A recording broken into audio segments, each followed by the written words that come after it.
中山買樓邊度好？提前帶你摸一摸啊 ！Hello， 大家好啊，我係阿豪啊。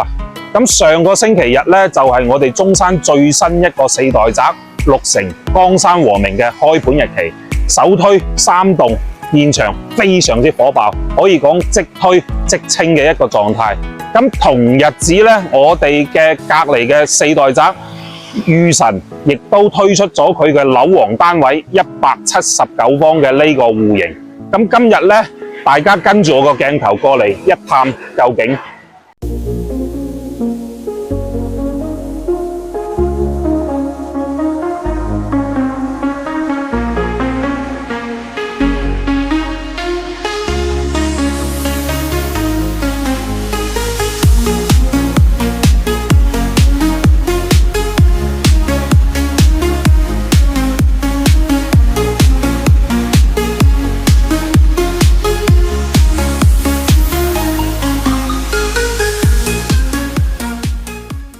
咁4代宅我哋除咗關注佢嘅戶型之外咧，其實我哋最重點嘅，亦都係睇下佢嘅配套設施。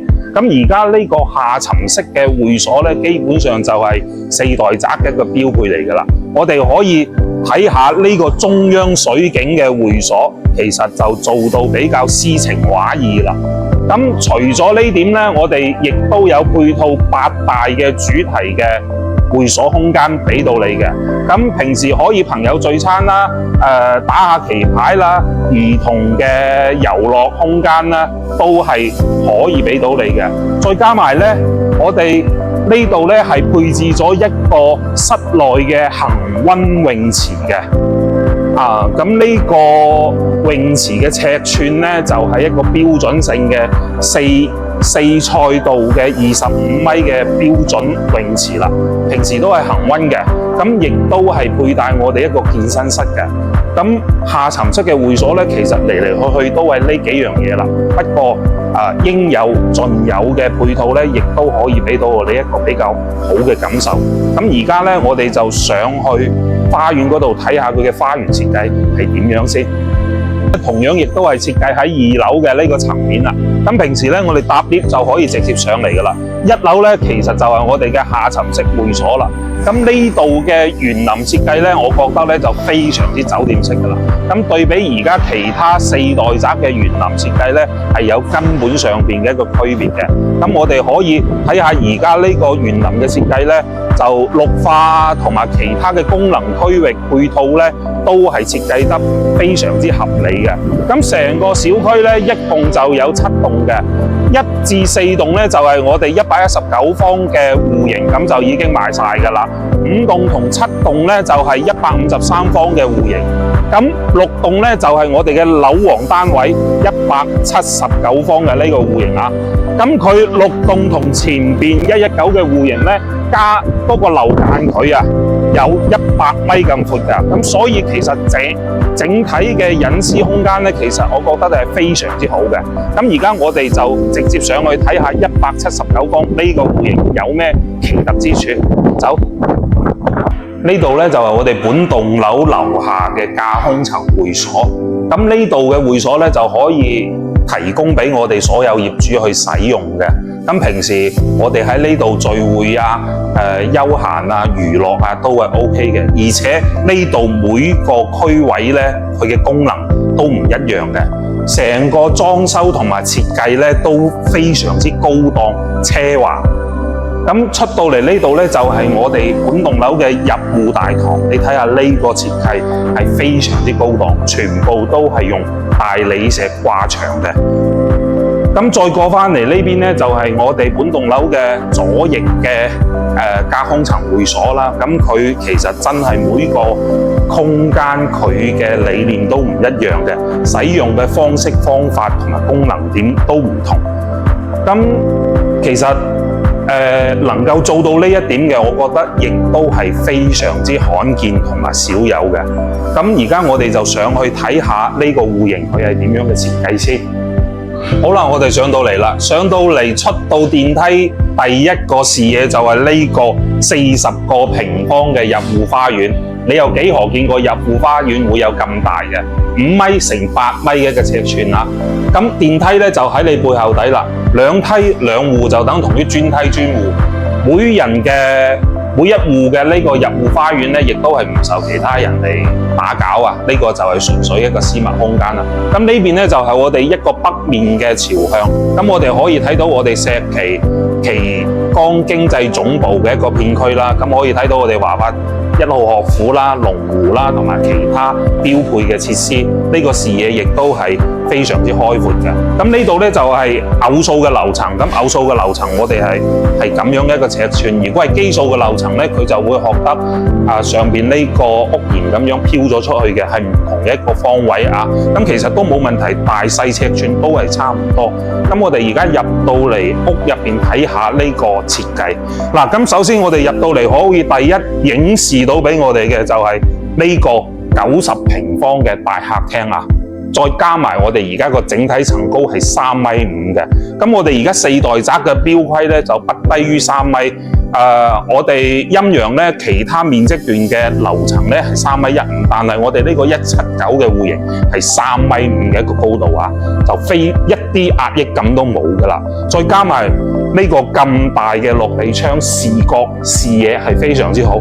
而家我哋可以睇到對面119嘅呢啲座數，大家嘅樓間距都係好闊嘅，接近100米嘅區間。咁轉翻過嚟呢邊咧，就係我哋嘅餐廳位置啦。咁我哋呢個餐廳咧，除咗可以擺到我哋嘅圓台，亦都可以擺納我哋嘅長形嘅餐台，咁就非常之適合喜歡西餐嘅一啲家庭啊。咁呢邊咧就係廚房啦。其實我覺得呢個廚房咧確實有啲細，咁但係都冇咩問題。後期我哋可以進行一個整改，就增加一個中島台啊，可以喜歡西餐嘅同埋中餐嘅一齊結合起身嚟用咧都冇問題。嗱，再者咧呢度出去咧，同樣亦都係配置咗一個生活陽台嘅。咁其實我都講過咗好多次，生活陽台對於我哋一個居家嘅情況底下係非常之重要嘅，係不可缺少嘅一環。咁佢亦都係冇令到我哋失望，亦都係加倍咗呢個生活陽台俾我哋。咁呢度咧就係4房4衛3個套間嘅戶型，房間咧分別喺左右兩側，呢邊咧會有一個比較大一啲嘅套房啊。呢個套房咧大概都接近有25個平方，咁就加埋我哋呢個落地南向嘅落地玻璃窗咧，成個景觀係非常好。呢度咧亦可以增設一排嘅衣櫃，可以作為衣帽間。再過嚟咧就係我哋一個3段式嘅乾濕分離衛生間。咁再翻過嚟咧，我哋睇下呢邊嘅其他3個房嘅設計係點樣啊？首先咧，呢邊咧亦都係一個套間，咁呢個套間可能對比第一個套間咧會空間感會稍微窄少少，但係都係非常之闊落嘅。咁再出翻嚟呢邊咧就係公共衛生間啦。咁其實佢個公共衛生間係非常之大嘅，夠晒空間嚟用噶啦。再過嚟咧就係一個兒童房，或者可以作為書房，而且呢個房咧係北面嘅一個房啊。3間房咧有3個係南向，1個係北向。好，重點啦，再入到嚟我哋嘅主人房。嗱，呢個主人房真係要講下啦。我略亦都計咗下，大概70個平方，70個平方就等同於我哋平常嘅2房或者細3房嘅一個單位嚟噶啦。咁70個平方俾到你主人房，呢個享受係咪 very good 咧？咁呢度出去咧就係我哋一個主陽台啦。咁呢個主陽台咧大概會有10零個平方啦。出到去亦都係一個南向嘅。咁我哋可以睇到成個小區嘅視野園林都係非常之 OK 嘅。咁可能會有啲朋友會講：喂，點解陰陽嘅戶型佢嘅陽台會設置喺主人房呢？咁其實呢點我可以答到你。我哋而家4代宅係純粹係一個唔係剛需嘅，我哋係一個改善嘅享受嘅戶型。咁享受係俾邊個享受呢？當然首選係我哋嘅主人嚟享受啦，係咪？而且我哋呢啲係179方嘅戶型，咁主人都唔享受，咁俾邊個享受呢？咁所以改善就應該有改善嘅道理，係咪？咁再過返嚟咧，呢度就係一個衣帽間啦。呢個衣帽間亦都係非常之大。咁你有好多衫褲鞋就唔擺呢度啦，衫褲同埋一啲名牌嘅包包咧，陳喺呢度亦都係 OK。嗱，咁中意大嘅沖涼房嘅可以過嚟睇下啦。3段式嘅乾濕分離，每個區位都有，而且仲帶埋浴缸嘅。咁呢個位置咧，空間感非常之好啊！咁最後啦，我哋講下佢嘅整體嘅一個交付標準。咁佢亦都係帶精裝修嘅。咁除咗可能房間呢啲護牆板係冇嘅之外咧，其餘咧地面啊同埋客廳嘅呢啲背景板咧都係有嘅。可能款式唔一樣啊，但係大致都係會有嘅。我哋睇到成個配置啦、材料啦、用工啦，亦都係非常之細緻、非常之高端、奢華、大氣嘅。咁先配搭得起我哋而家179嘅呢個戶型。咁我哋再講下啦，現時其實4代宅咧，4個4代宅都已經係賣到7、7、8、8㗎啦。再加埋哪怕我哋啱啱開盤嘅嗰個綠城江山和明，亦都開盤即日就已經賣到90%㗎啦。可能剩翻啲大面積嘅會有得揀，其他細面積段位都基本上係冇得揀啦。咁我哋陰陽咧，而家就係剩低嘅貨量咧，亦都係153方同埋而家呢個179方嘅呢個單位。咁價錢段咧，153方就係21000至22000嘅區間。179咧就係22000到24000嘅區間價位。咁如果你覺得呢個budget亦都係符合我嘅預算嘅話咧，我認為4代宅入邊呢度係值得過嚟睇下嘅。好，最後同樣都係講一句，中山間樓唔煩惱，一定要揾得好。下期見。